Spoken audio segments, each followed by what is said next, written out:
أما بعد فأعوذ بالله من الشيطان الرجيم بسم الله الرحمن الرحيم ألا إن أولياء الله لا خوف عليهم ولا هم يحزنون صدق الله العلي العظيم وصدق رسوله النبي الأمين المتين الكريم ونحن على ذلك من الشاهدين والشاكرين والحمد لله رب العالمين۔ آئیے سب سے پہلے نبی کی بارگاہ میں عقیدت و محبت کے ساتھ جی لگا کر باوز بلند درود پاک پڑھیں۔ اللہم صلی علی سیدنا شفیعنا مولانا محمد بارک وسلم صلاۃ و سلام علیکہ سیدی یا رسول اللہ صلی اللہ تعالی علیہ وسلم۔ یا الہی رحم فرما مصطفیٰ کے واسطے، یا الہی رحم فرما مصطفیٰ کے واسطے، یا رسول اللہ کرم کیجیے خدا کے واسطے، مشکلیں حل کر شہ مشکل کشا کے واسطے، کربلائے رد شہید کربلا کے واسطے، اور قادری کر قادری تک قادری یوم اٹھا قدر عبد القادری قدرت نما کے واسطے۔ معزز سامنے حضرات، غوث پاک رضی اللہ تعالیٰ عنہ کا یہ مبارک مہینہ چل رہا ہے۔ میں چاہتا ہوں کہ غوث پاک رضی اللہ تعالیٰ عنہ کے تعلق سے کچھ واقعہ آپ کے سامنے پیش کر کے میں اپنی جگہ لوں۔ غوث پاک رضی اللہ تعالیٰ عنہ کو اللہ تبارک و تعالیٰ نے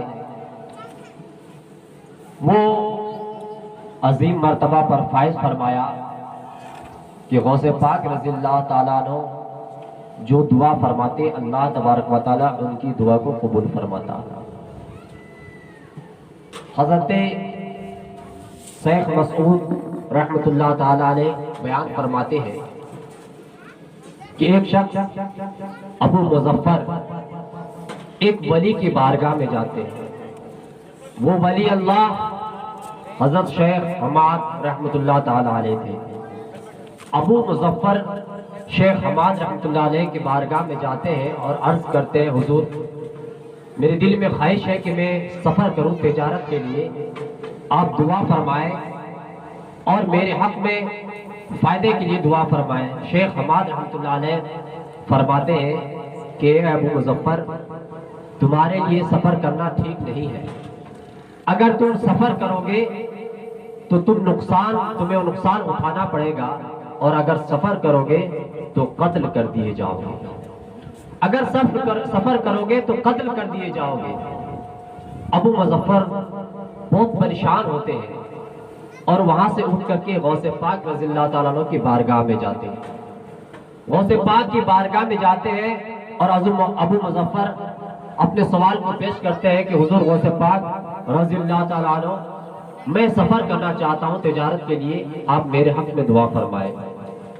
ہمارے اور آپ کے غوث پاک رضی اللہ تعالیٰ عنہ ارشاد فرماتے ہیں کہ ابو مظفر، اگر تم سفر کرنا چاہتے ہو تو بے شک سفر کرو، سفر میں تمہیں فائدہ ہوگا۔ ابو مظفر اٹھتے ہیں اور سفر کی تیاری کرتے ہیں اور تجارت کے لیے نکل لیتے ہیں۔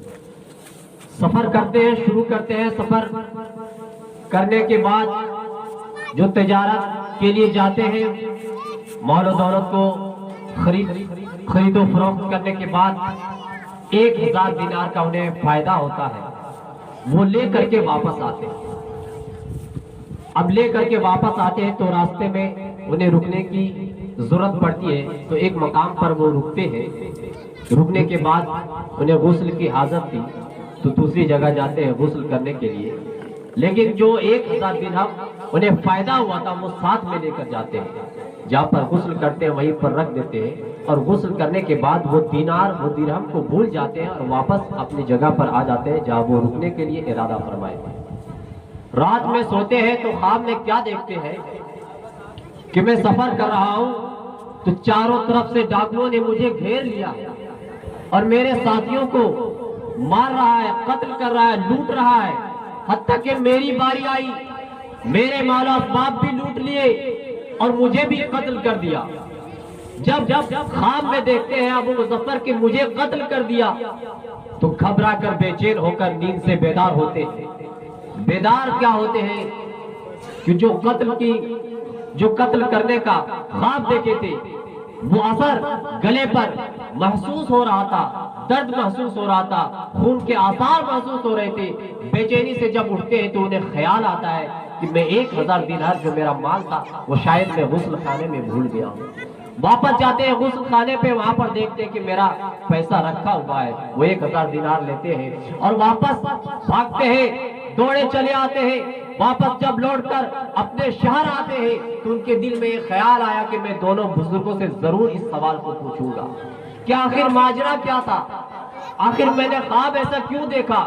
وہ سب سے پہلے شیخ حماد رحمت اللہ علیہ کے بارگاہ میں جاتے ہیں. شیخ حماد رحمت اللہ علیہ یہ بھی اللہ کے برگزیدہ بندے اور اللہ کے محبوب تھے. جیسے ہی ابو مظفر ان کے پاس جاتے ہیں، شیخ حماد رحمت اللہ علیہ بیان فرماتے ہیں کہ اے ابو مظفر میرے پاس کیوں آئے ہو؟ اے ابو مظفر میرے پاس کیوں آئے ہو؟